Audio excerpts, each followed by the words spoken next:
Nemo sensetur ignorare legem. Nul n'est censé ignorer la loi. Salut et bienvenue dans Tout est Astro, là où on observe le ciel et mesure la terre. À l'origine, durant l'Antiquité, on voyait d'un côté les lois de la mécanique terrestre de par le fait que les objets finissent toujours par retomber au sol, et de l'autre côté, les lois de la mécanique céleste où le Soleil, les étoiles, la Lune et les planètes continuent toujours à se promener dans le ciel, sans risquer qu'ils nous tombent sur la tête.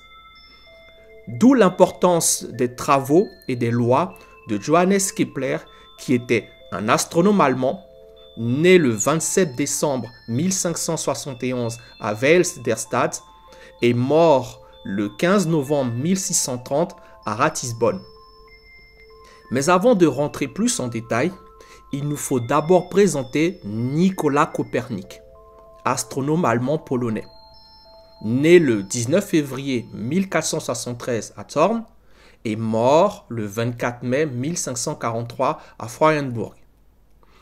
À partir de l'Antiquité et du géocentrisme, où la Terre est au centre de l'univers et que tous les orbites autour sont en cercle parfait, Nicolas Copernic fut connu comme l'un des défenseurs de l'héliocentrisme, dont la théorie contraire disait que c'est la Terre qui tourne autour d'un soleil, qu'elle n'est pas non plus au centre de l'univers, d'où le terme de révolution copernicienne, ou encore le principe copernicien qui stipule qu'il n'y a pas de point central et privilégié dans l'univers. Mais toutefois, Tycho Brahe, astronome danois, né le 14 décembre 1546 à Knustrup et mort le 24 octobre 1601 à Prague, lui parlait plutôt de géo-héliocentrisme. C'est un compromis entre d'un côté la Terre qui reste toujours le centre de l'univers, avec le Soleil qui lui tourne autour, et les planètes ensuite qui tournent autour du Soleil, avec des orbites en cercle parfait. Et voilà ce qu'il faut savoir de très important. Johannes Kepler était l'assistant de Tycho Brahe. Et parce que Tycho Brahe a grandement perfectionné les instruments de mesure et d'observation, d'une précision à la double minute d'arc, et a publié en mai 1598 son catalogue des étoiles, que l'étude minutieuse des trajectoires des planètes et du mouvement apparent des astres a donné la possibilité à Johannes Kepler de proposer ces trois lois universelles. En 1609, Johannes Kepler publia le Astronomia Nova, dans lequel il s'intéressa à la trajectoire de la planète Mars, car le soi-disant cercle parfait de Mars autour du Soleil n'était pas si parfait selon Tycho Brahe, d'où la notion d'excentricité. Et c'est ainsi que Kepler, son assistant, se mit à la tâche. Première loi de Kepler, la loi des ellipses. Dans le référentiel héliocentrique, les planètes du système solaire décrivent des trajectoires elliptiques dont le Soleil occupe l'un des foyers, qui sont distincts du centre de l'ellipse. Seconde loi de Kepler, la loi des aires. Le rayon vecteur reliant le centre de la planète au foyer décrit des aires égales en des temps égaux. Autrement dit, le mouvement de chaque planète est tel que le segment de droite reliant le Soleil et la planète balaie des aires égales pendant des durées égales. Une chose est certaine, du Soleil émane une force qui saisit la planète.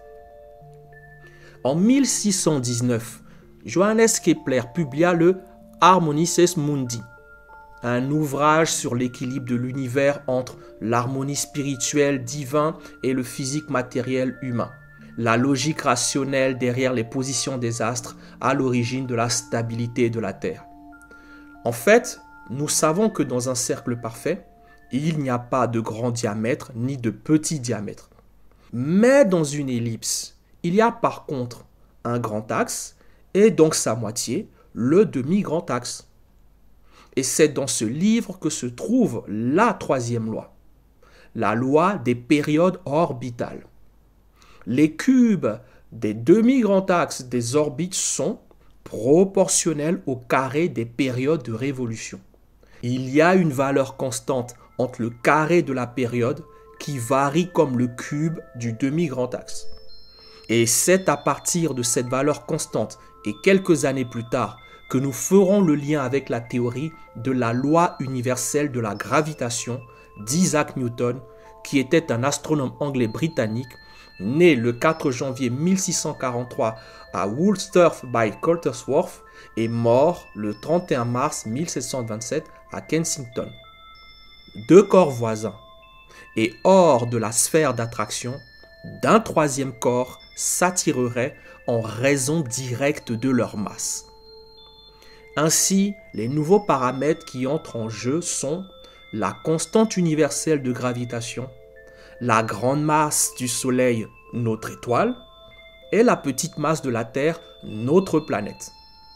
D'où ensuite la formulation de la force gravitationnelle et de son accélération centripète gravitationnelle. Voilà ce qu'il faut savoir sur les bases de la mécanique céleste.